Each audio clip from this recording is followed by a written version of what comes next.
Hi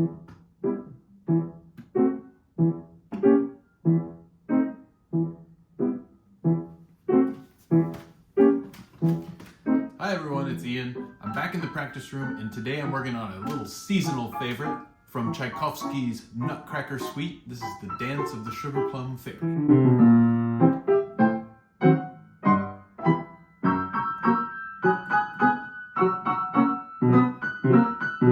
Okay, this is a short piece. It's just 3 pages.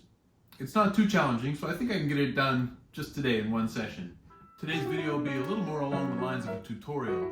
I'll be guiding us through the piece, showing different techniques for the hand, and just generally how to get the dynamics and the right sound world for this music by Tchaikovsky. Let's get to work. All right, the opening 4 bars is just the chord change. We want to set the mood just right. The rhythm is precise and poised, not too slow, but not at all fast.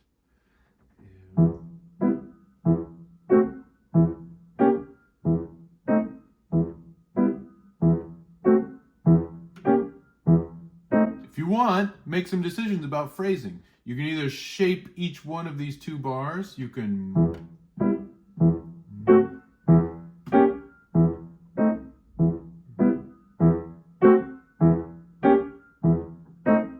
or maybe you do the first one louder and the second one like an echo.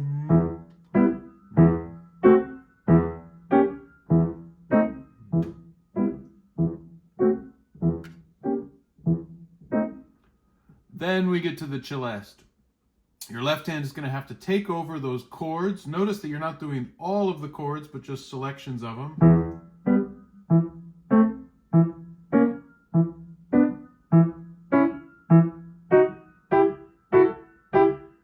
Meanwhile, your right hand is working in sixths.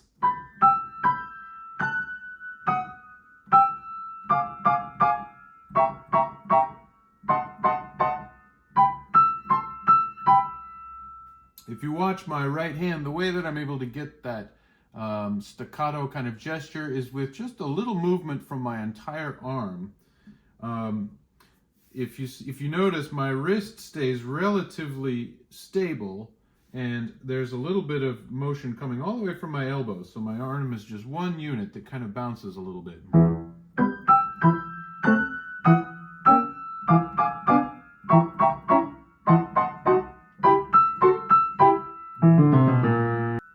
Okay, then we have these little bass licks, and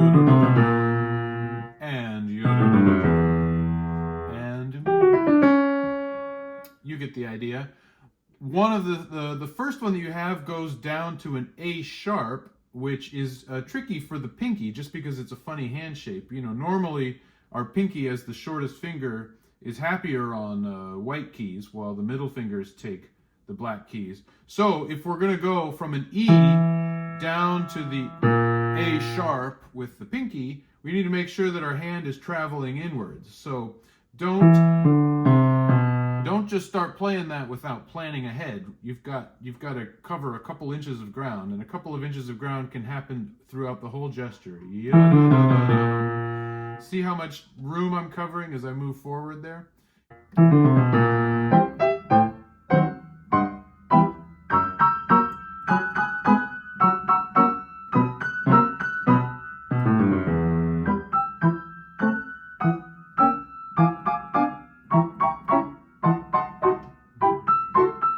Okay, now we move both hands up to the treble clef for the next page, and we have a little sequence here. If you're thinking harmonically, we've got an F sharp dominant chord, which of course resolves to B, E major, which then immediately becomes a E dominant chord, which resolves down to A, which then immediately goes down another fifth to D dominant, and then you guessed it, another fifth down goes to G. And then we just have a little cadence bringing us back to E minor. Ha! So let's put it all together.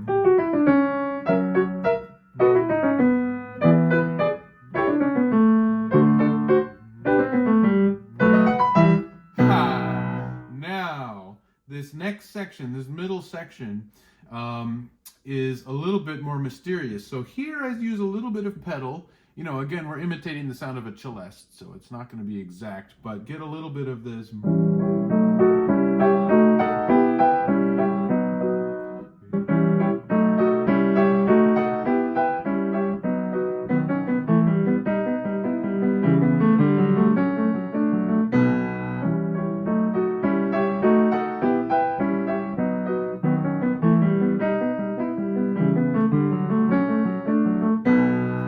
Now, the responding phrase, the responding little gesture, has a little noodle in the violas.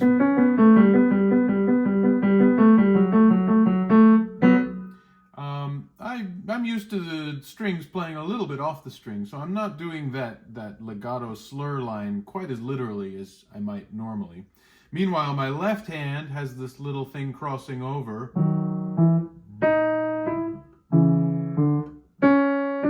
All it is stepping down.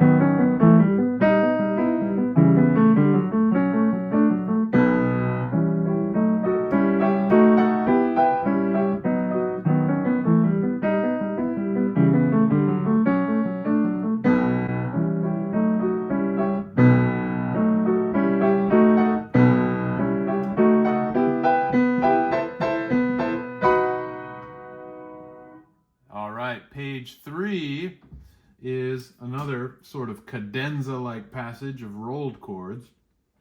In the part here, it says quasi arpa, like a harp.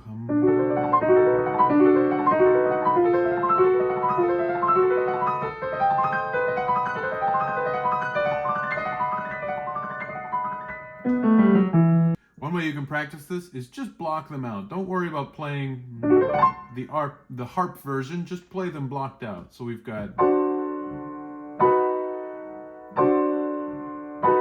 One reason to do this is to set your hand positions and know how you need to move in and out.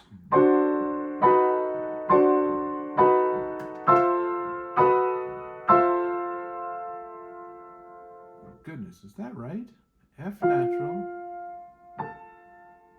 C natural, yeah. Wow. Cool.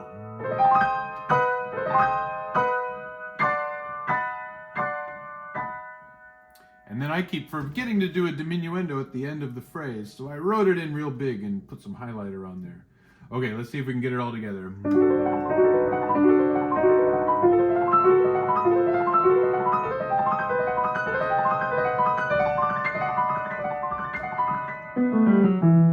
Okay, at the end of page 3, as we transition out of this cadenza,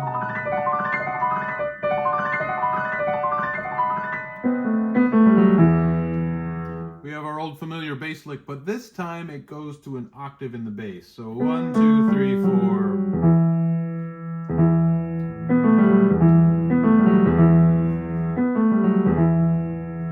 So one way to think of it is you are going 1, 2, 3, 4, 1. It's just you gotta shift your hand and get that pinky in for the lower bass note.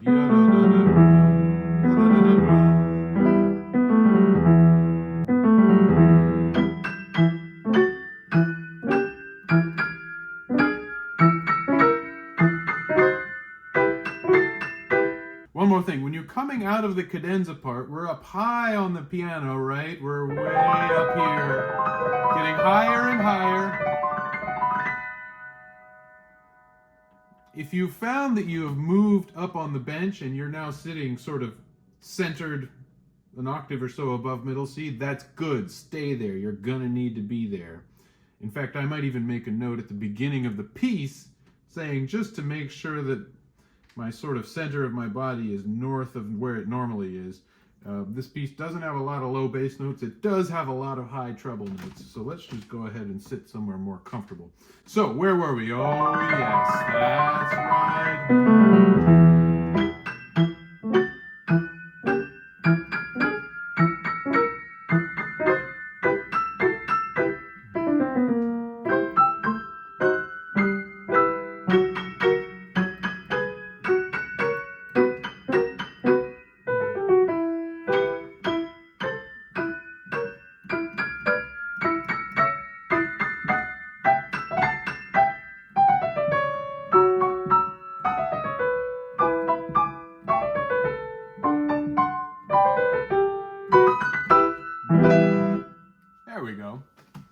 Okay, couple things to remember.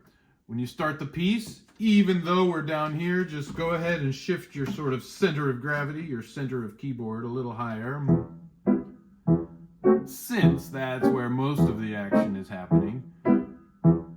The other thing, notice that I'm coming out of the keys very easily. I'm trying to keep it very light, and the best way to keep it light is to use lots of arm action and less of sort of the pressing action. All right, we're not trying to play some lyrical melody by Brahms or Chopin. We don't need to press and stay into the keys. Everything can come out of the keys.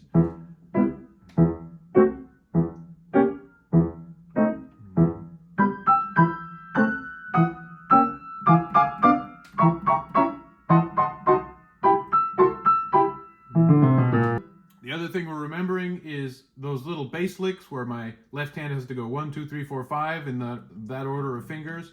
To make sure there's a little bit of in and out movement, that's just going to help everything be a little smoother, and it's going to help our pinky get to where it needs to be. In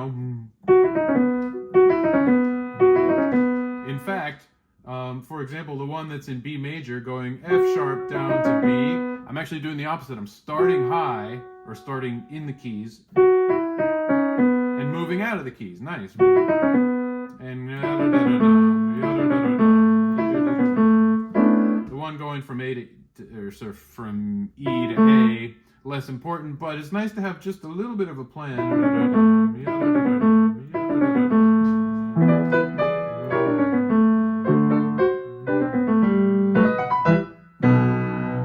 Then a little texture change here. Remember, a little pedal can go a long way. Not too much pedal, just a little.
Not bad for 20 minutes.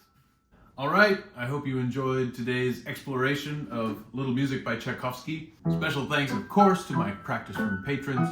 You guys are the best for supporting me, making this video series possible, and so many other parts of my career. Thank you very much. And have a happy holidays.